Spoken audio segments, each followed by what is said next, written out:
My uncle's $10 million company went to whoever could crack his final code in 48 hours, and my Harvard-educated siblings hired hackers while I remembered the bedtime stories he told me. Uncle Elijah died on a Monday morning at 4:17 a.m. in his penthouse overlooking the Seattle skyline, his fingers still resting on his laptop keyboard. The medical examiner said massive heart attack, instant and painless, though I doubted anything about death was truly painless.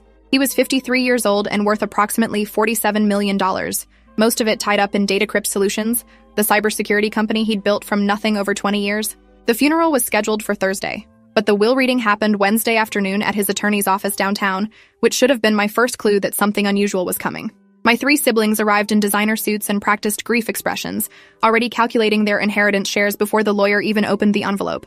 My older sister Octavia flew in from Boston, where she worked as a senior partner at a venture capital firm, her Harvard MBA framed in her corner office alongside photos with senators and tech billionaires. She'd made her first million by 30 and her fifth by 35, building an empire through ruthless investment strategies and zero emotional attachment to failure. My brother Sterling arrived from San Francisco in a Tesla that cost more than most people's houses, his Stanford computer science degree having led him to found 3 successful startups before age 40. My younger sister Magnolia came from Manhattan, where she ran a hedge fund specializing in tech acquisitions, her Yale economics background and photographic memory making her a legend in financial circles. Then there was me, Phoenix Castellano, the family disappointment with a degree in literature from a state school and a job teaching creative writing at a community college.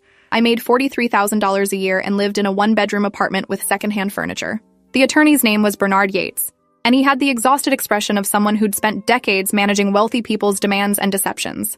He opened the leather portfolio containing Uncle Elijah's will and began reading in a monotone voice that suggested he'd done this 1,000 times. The usual legal language about sound mind and disposing of assets.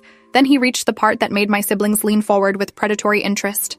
To my nieces and nephews, I leave the controlling shares of Datacrypt Solutions, valued at approximately $10.3 million as of this date. However, this inheritance comes with conditions. Bernard paused and looked at each of us over his reading glasses, as if measuring whether we were prepared for what came next.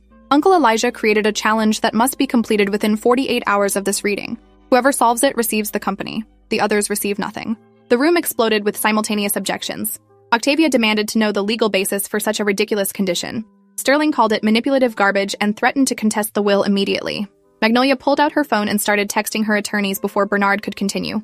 I just sat there feeling the familiar weight of being invisible in my own family, the one who didn't matter because I didn't have the right credentials or income bracket. Bernard raised his hand for silence and continued reading. The challenge is this. I have encrypted a file containing the transfer documents and access codes for Datacrypt Solutions. The encryption is unbreakable by conventional means. The password is a single phrase, no numbers or special characters, exactly 17